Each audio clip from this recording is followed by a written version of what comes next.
Okay, hello. Welcome to my channel, Mystics Table. Today we are going to start a campaign of Ironsworn. This is my first time playing Ironsworn, first time playing a tabletop roleplay game, and first time doing it solo. So we'll see how that shakes out. So to start off, I think we're gonna kind of combine session 0 and 1 together. So so let's go ahead and go over this character that I've created. His name is Albrun. Let's see, we'll go over his stats. So he has, we'll go over it in order. So he has +1 edge, +1 iron, +2 heart, +2 wits, and +3 shadow. So kind of off the bat, just from his stat array, you can kind of tell he is not very strong. He's not going to be like a warrior kind of character. I kind of plan on taking him in the direction of like a mystic kind of thing. Um, and so I guess we can kind of go a little bit over his background. So in this version of the Ironlands, um, like regular Ironlanders don't really have access to like magic, if that makes sense. So Alberun, he's actually of Skuld descent. So if you've read the core rule book, one of the prompts for creating your world and like kind of to explain what happened in the old world and the old continent and what kind of made people move to the Ironlands, this like very inhospitable, harsh land. One of the prompts that I chose was that there was an invading force known as a Scold in the old world, and kind of how I've justified how they, were so overwhelming that they forced people out of their homeland into the Ironlands on the edge of the world. Is that the Scold weren't just a regular army that was invading. They are a people that are capable of ritual magic kind of thing. And what they are really known for is their necromancy. So, over the course of generations, as the invasion went on, it probably started off as like a nuisance on the outskirts of the continent, but as time went on, um, war kind of generated more dead bodies, and the Skuld were capable of turning these dead bodies into soldiers, and with necromancy and such, and so they were able to bolster their forces and eventually became an overwhelming force that just like pushed everyone out of the continent. Um, and I would say the way I envision this is I feel like it probably happened over multiple generations. So, kind of in my version of the Ironlands, the more north you get on the continent, the older the Ironlanders are in terms of how long they've actually been in the Ironlands. So, kind of, far up north, maybe those Ironlanders, their ancestors came to the Ironlands maybe 4 or 5 generations ago. And then all the way down at the south, I think it's the Ragged Coast. Yeah, like the Ragged Coast. So when you get like super down south, those are Ironlanders who have arrived at the continent probably within 2 generations. So this event definitely happened. I would say like this invasion, this kind of thing. It's history. Like it happened a bit ago, but I would say like on the like tip of the peninsula, those people kind of remember, the skull and stuff. But anyways, that's just a little background. Albrun is of Skull descent. And just a little like world building tidbit. I think I'm gonna have it to where those of Skull descent, I'm thinking have I'm thinking metallic colored eyes, so like either silver, bronze, gold, that kind of thing. And so that's actually how Ironlanders can identify those of Skull descent. You can see it in their eyes. And Albrun, I would say, probably has like maybe silver eyes or silver irises. So it's like really strange eyes to look at. And I mention that because based off of what happened and the nature of the invasion, I would say that many Irelanders do not like those of Skull descent. I would say I'm gonna kind of go for a little bit of a low fantasy setting and low-ish magic. I don't know how low you can make magic when the player character you're using is a magic-based character. So I guess we can see how that's gonna pan out throughout this campaign. But basically, suffice to say, um, you're not gonna see Albrun like throwing fireballs. At least not at first. I've read through the core rule book, and I also have a supplement book, the Ironsmith supplement. So, who knows where the narrative will take us in terms of the way magic is in the Ironlands. But at least to start off, I think we're gonna focus our magic more on like ritual based magic, more on like it's not going to be like crazy feats of wizardry and sorcery, I guess, is the best way to describe it. And I think Core Ironsworn does a really good job of keeping magic more like ritual based. If you like look through the assets and stuff, it all kind of fits the theme, I feel like, that Ironsworn is trying to go for.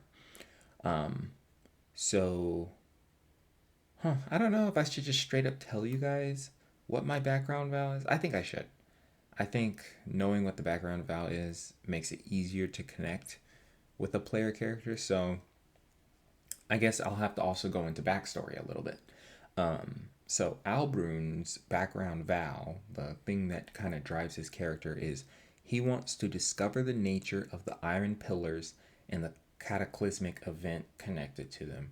So when he was younger, like real young, I would say around child age, definitely older than a toddler. So he's old enough to remember, but he was real young. Um, his home settlement or whatever was actually built around one of these like iron pillars that like in these things they like jut out of the land. They're pretty high. I would say they're probably, they range from like 10 to 50 meters tall. So they have a lot of variation and they're all throughout the Ironlands. It's just like these big, dark, I would say hexagonal shaped pillars that are kind of spiked at the top that just like come out of the land like spikes. Um, and if you look closely, there are like intricate runes kind of engraved on them. They're really hard to see, I would say. But they are like kind of cold to the touch, not like freezing cold, but like noticeably colder than whatever environment that they're in when you touch them. And these pillars, not much is known about them. I will go ahead and give a little bit of a world building um, secret out. These pillars, I would say, are certainly older than even the firstborn. And firstborn on the Ironlands, those are like your elves, your giants, the people that were there before the Ironlanders. But yeah, these pillars are even older than them. So, not really, I don't think anyone knows anything about these iron pillars. Their mystery um, is mystery. And I would even say, because another thing that you can determine in your truth section of your world building is kind of who was in the islands beforehand. And I decided to choose that there is kind of like a species of people called the Broken in this version of the Ironlands, and their minds are like frayed. There's something wrong with them. I would even describe them as kind of like the Falmer in Skyrim. Like, they used to be snow elves, but like now they're like all messed up and stuff. There's something wrong with them. That's kind of what the Broken are. They used to be people. They used to be Ironlanders, but they are just like savage and animal like now. Like they're not really capable of higher thought, higher thinking. Um, and I would imagine that what created them, what took them from being regular people to the Broken, and I should also mention, I would say that the Broken were here far before the oldest Ironlanders were here. So they migrated from somewhere, maybe even the old continent a long time ago. Who knows? We can discover it in the campaign if it comes up. But I would say these broken, I imagine that whatever made them broken is probably connected to these pillars somehow. But we can investigate that if it comes up in the campaign. So yeah, so Albrun, he's not very strong. His edge and iron are his worst stats. His shadow, wits, and heart are his best stats. So I guess we can also go over his assets that I picked. So when you start a campaign for Ironsworn, you can start off with 3 assets. And so his main asset, I think this is probably one we will leverage quite a bit, is the Trickster asset. So I'll just read the first ability just so you kind of know what kind of things we can leverage as we start this campaign. So for Trickster, the first ability unlocked is when you face danger, secure an advantage, or compel by lying, bluffing, stealing, or cheating, add +1. So basically, it's going to allow us to be a little bit better at lying and using trickery to further our own goals, which I think makes a lot of sense. Because when I was kind of like brainstorming Albrun and trying to figure out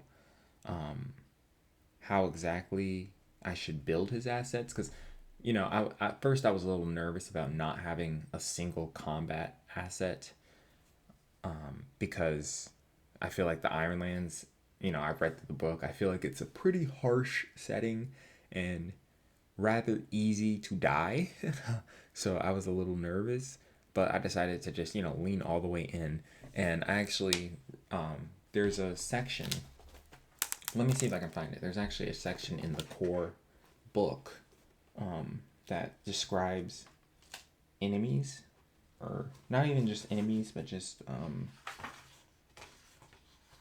it describes like foes in the Ironlands. And so there's actually a section dedicated to Mystic, page 140. Let's see. So let me pull that up. And I decided, you know what? Let me read this and kind of base Albrun off of that. Because if I'm gonna play like a Mystic character, let me see how Mystics are described in the base game. And so, there's a section that describes the tactics of how certain foes or NPCs or whatever, would fight and what kind of drives them and stuff. And in the tactics for Mystics, it says, foresee the intent of my enemies, prepare rituals, and use trickery. And that makes sense because, a Mystic isn't going to be going around swinging a sword, trying to fight people directly because they're probably not that great at it. So that makes sense to me. A Mystic would, try to predict the movements of their enemies, maybe even use ritual-based magic of some sort to even foresee, the future in, movements of their enemies. So that's an interesting thing to keep in mind.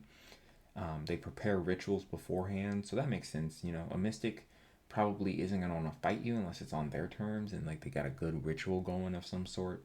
Maybe they're trying to, curse people or, that kind of thing. Who knows? There are actually a few rituals that can help in combat, and I was so tempted to get one of them. But I'm gonna give you guys a little tidbit, a little metagaming tidbit.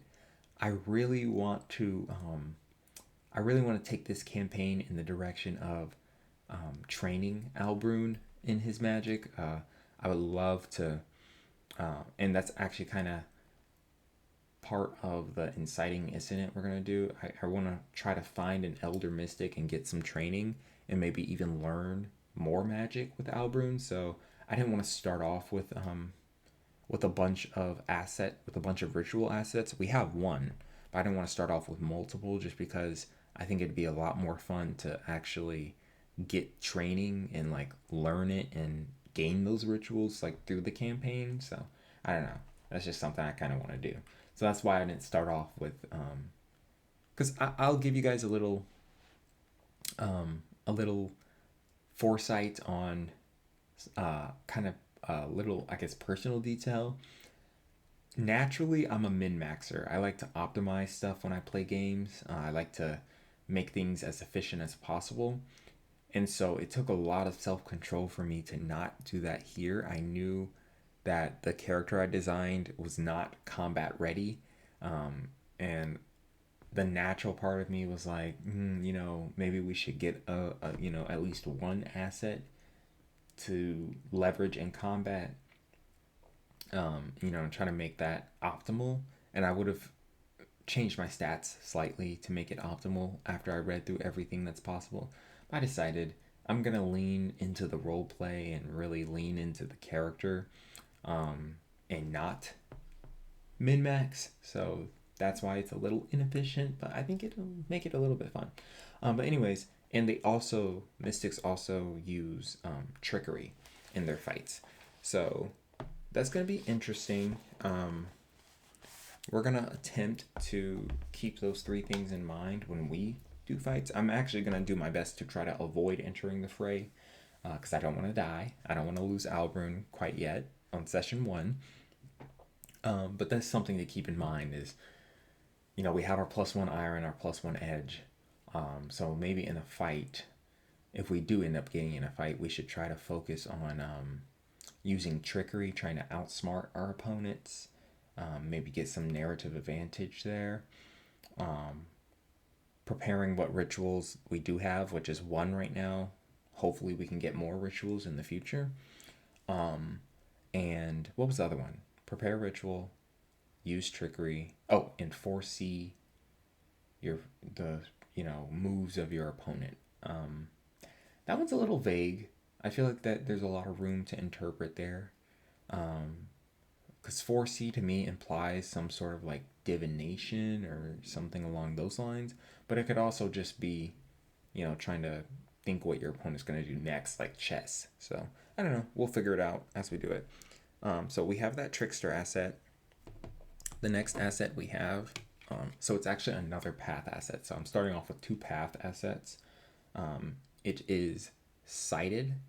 So the first ability that we do have unlocked is when you face danger or gather information to identify or detect mystic forces, add +1 and take +1 momentum on a hit.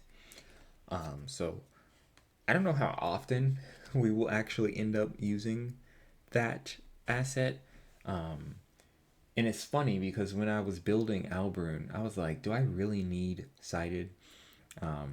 Because honestly, I don't know how often we're going to use that ability. However, the 2 abilities that you can upgrade with that asset, I think would be a lot more useful. So that's something to keep in mind. But I was tempted to trade sighted out for maybe another ritual or something else. But I decided I'm going to lean into the roleplay, and I feel like pretty much all mystics in the Ironlands, I mean, NPCs don't have assets, but if they did, I feel like most mystics would have this sighted asset.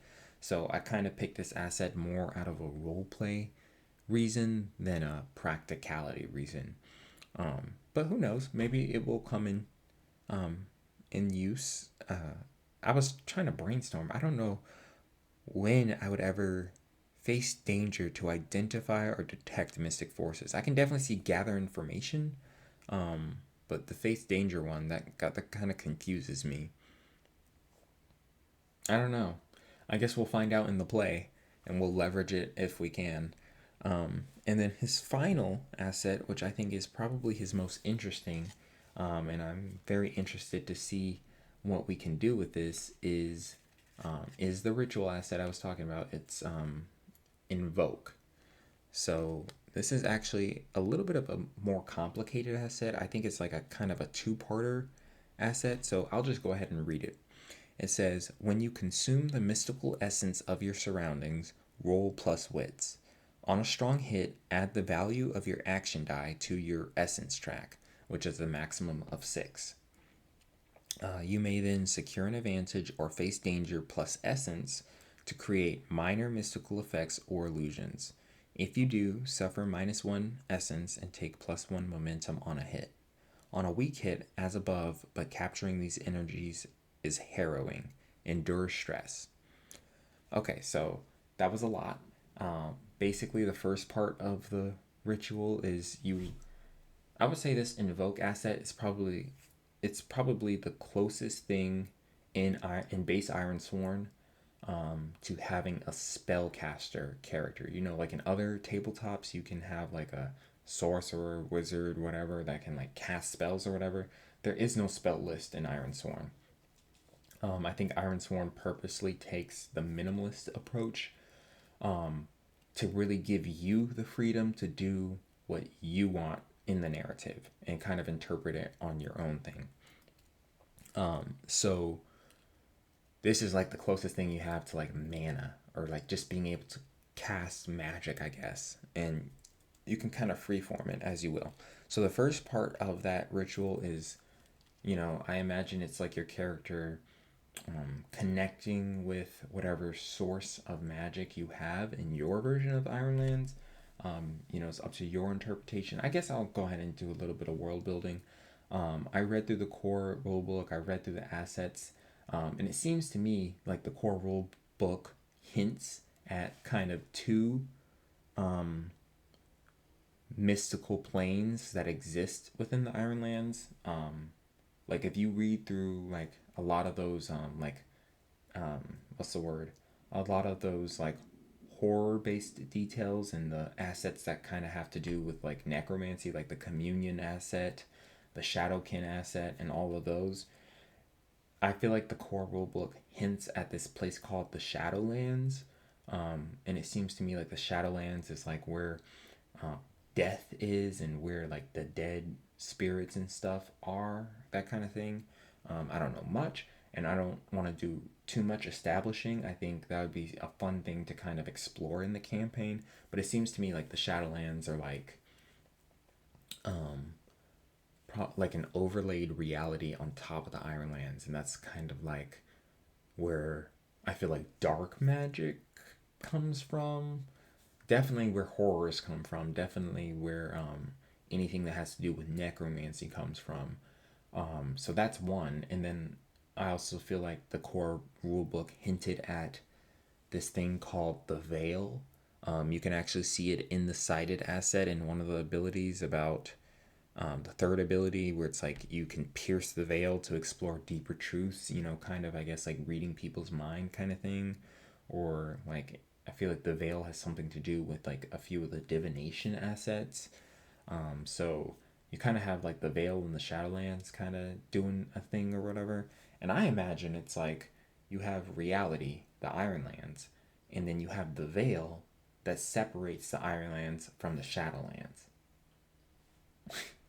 That's kind of how I interpret it. And I imagine. Oh, and I will say another.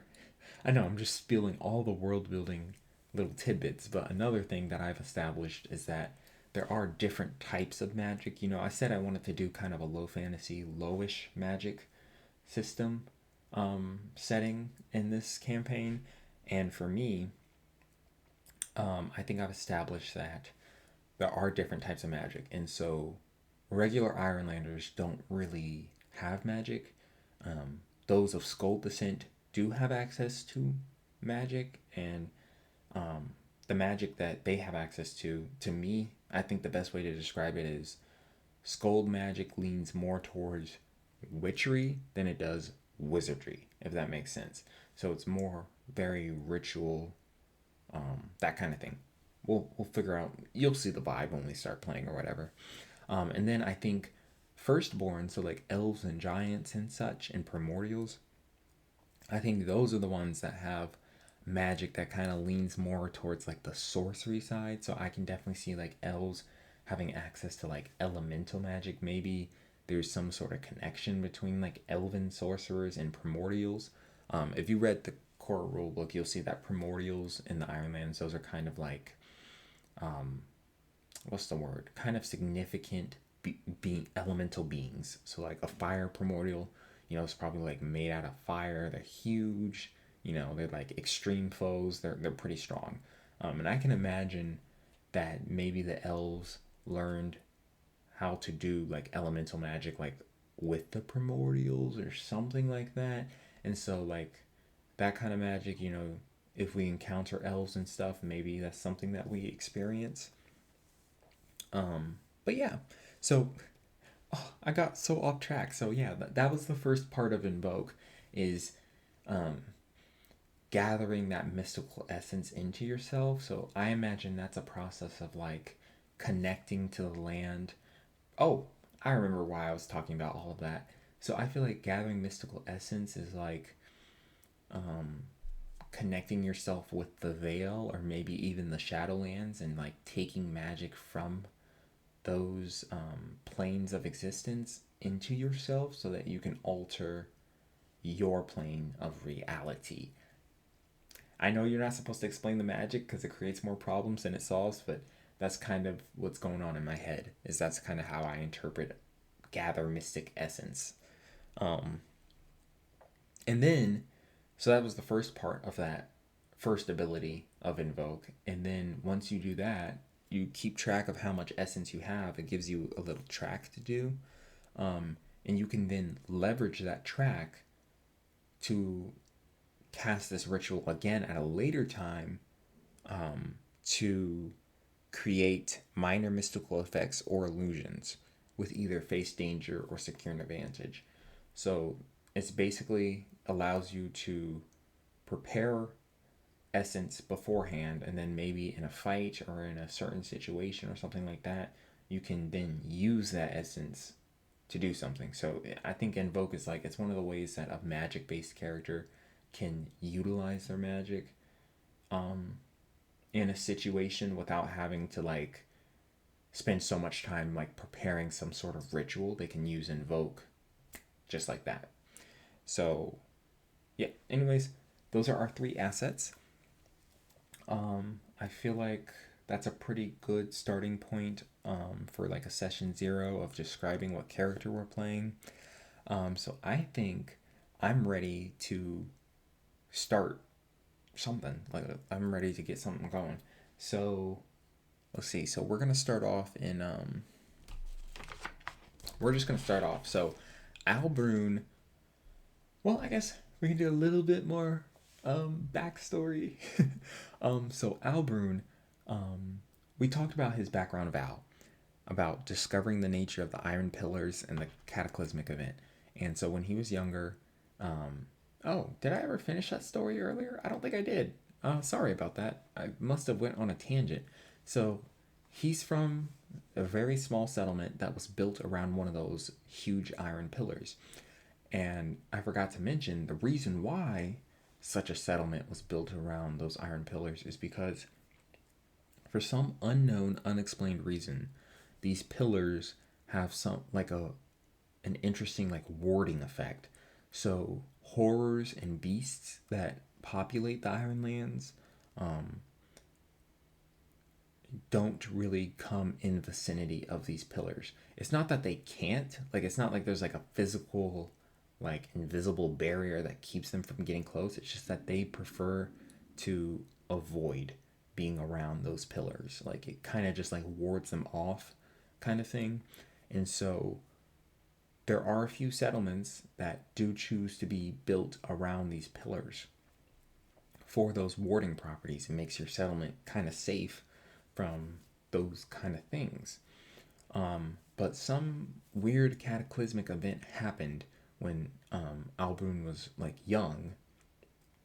And, you know, I described those runes that were engraved in these pillars. The way I envision it is that they started to glow, and then some weird sort of effect kind of exploded out of the pillar and just like decimated anything around it.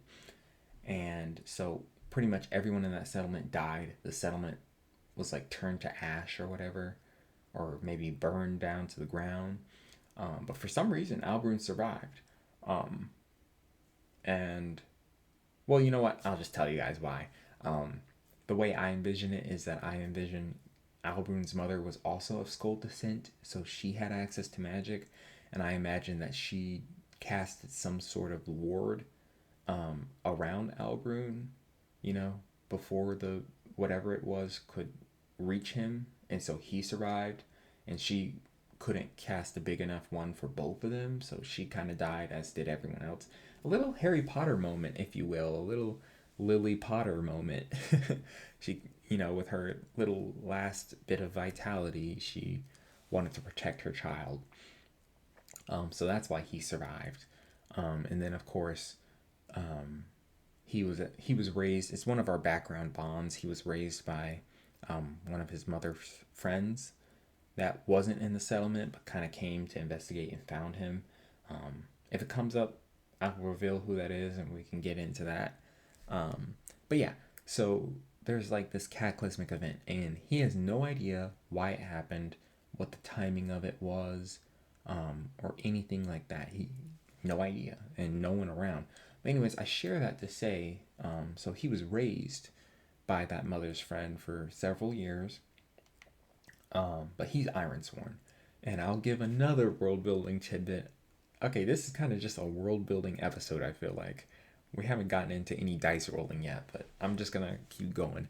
Um, Ironsworn in this version of the Ironlands, being Ironsworn is not a profession, and it's not like a religion. Being Ironsworn is a fated status. So you are born as Ironsworn in this version. It's not something you choose.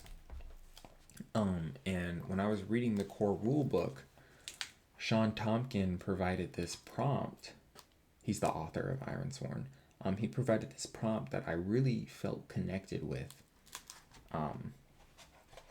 And so I'll read it to you guys, just so that you kind of see where I'm coming from. See, let me try to find it. See, is it page 31? Or, sorry, no, it's page 29.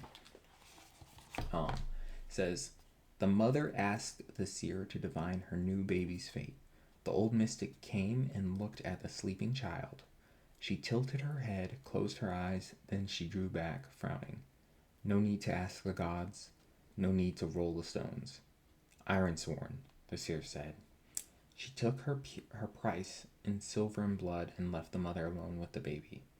That night the mother wept, for she knew her child would grow to live apart from her. Whether consumed by duty or vengeance, wanderlust or love, it was all the same. The trackless wiles would call, and the blade and shadow would whisper their secrets, and her child would leave. She cried for the life her child would live, and she cried for the knowing of it. So this is a really interesting prompt, I felt like, and I really connected with it, and I was like, I want to use that in my campaign. And so kind of you can kind of ascertain with that little tidbit is that seer, that mystic, was able to see that this baby was Ironsworn just right off the bat. Didn't even need to use divination. It's just something that was in this baby's soul. And so Ironsworn is kind of a state of being. Ironsworn is a state of being. And I do have a little bit of world building to explain where Ironsworn came from, but I think I'll actually save that for if it ever comes up in the campaign. I think that would be something interesting to explore. But anyways, all that to say is Albrun is Ironsworn. The one who raised him knew he was Ironsworn, so even though she wanted him to, stay with her, obviously, and live a safe, normal life, she kind of knew, him being Ironsworn, that he would leave eventually, that he would want to, figure out what happened to his family, figure out, why it happened, just because that is the nature of Ironsworns. They take vows and they try to, do things with oaths and stuff. So she knew that he was going to leave. So anyways, after some time, once he got older, adult age, he did leave. And basically what he's been doing, before we're going to start this campaign, basically the way he takes care of himself is he goes settlement to settlement, looking for information. That is his background vow. He's trying to figure this out. And he kind of, like I said earlier in the first part of this video, he is of Skald descent. Irelanders can tell from the eyes, so he often wears a hood, a cloak, or whatever, trying to, keep his eyes kind of out of view, but you know, you can't always do that. And sometimes I would say maybe he even leverages this invoke asset and tries to cast an illusion to change the color of his eyes if it, you know, is really a problem. But I imagine that he goes settlement to settlement, kind of performing mystical feats as the settlement needs to, you know, try to get food and try to get shelter and stuff. Um, okay, I know I've done so much world building, but I'm going to share another world building tidbit about this world that I feel like is relevant. So I mentioned earlier about how the further north you go in this version of the Ironlands, the older the Ironlanders are in terms of having been on the continent. And so, likewise, I feel like that directly correlates with the tolerance of those of Skull descent.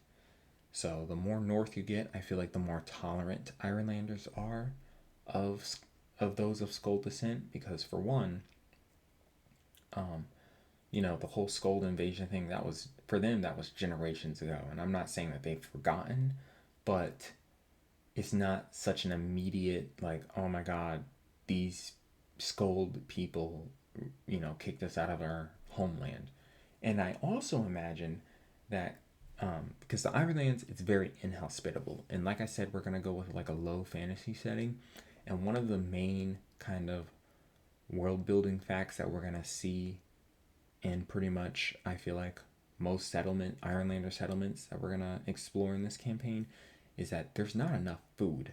Um, Farming is not really a thing here in the Ironlands. People try to farm, people try to grow, but for the most part, if you're just trying to grow food in this soil, um, you know, with crops from the old world that they brought over with them in the old world, these crops aren't doing too well. So it's really hard to grow food in the Ironlands if you don't know what you're doing.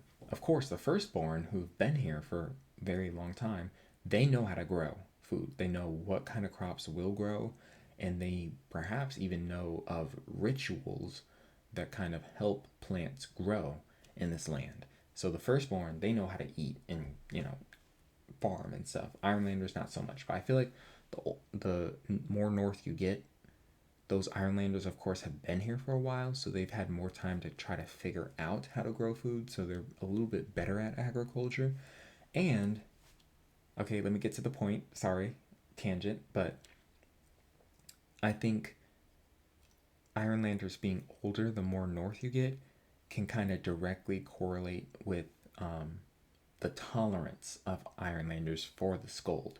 Because I imagine or I should say Skold descent. They're not Skold anymore, obviously. They've their ancestry has been mixed with the Ironlanders. Um, but what was I saying? Oh, sorry.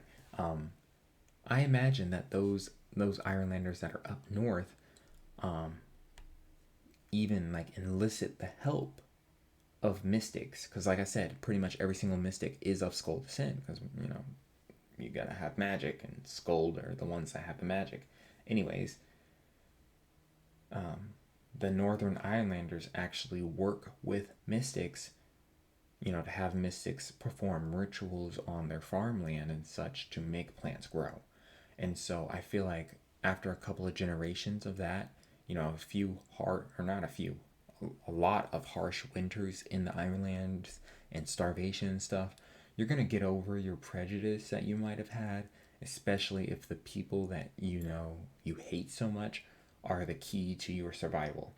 So I feel like the more north you get, the more tolerant Ironlanders are of those of Skold descent, just because they know they maybe have some sort of respect for those who wield magic, at least in that regard, because those are the people that are feeding them or helping them feed, or sorry, helping them eat year after year, and performing those rituals for them. Whereas those in the South, I feel like Ironlanders in the South, they don't have to be so tolerant. One, you know, they've only been in the Ironlands for a couple of generations, so they definitely remember, you know, the Scold doing what they've done in the old world. And not only that, but those in the South, they don't necessarily need to farm. they can fish. They're right there on the coast. They can fish, they can try to hunt and stuff. So I imagine that means they're not very tolerant of the skull because they don't need the magic to survive, if that makes sense. Whereas those up north, they have taken, I mean, of course, they still hunt and forage and stuff, but I feel like those up north do try to farm. And really, the only way to farm without knowing, the secrets of the firstborn and how they farm, without knowing that, I feel like the only way to make enough crops to feed enough people, is you need the help of a mystic that can perform a ritual on the soil, to make the crops grow. So sorry, tangent. Anyways, okay, why don't we go ahead and set the scene?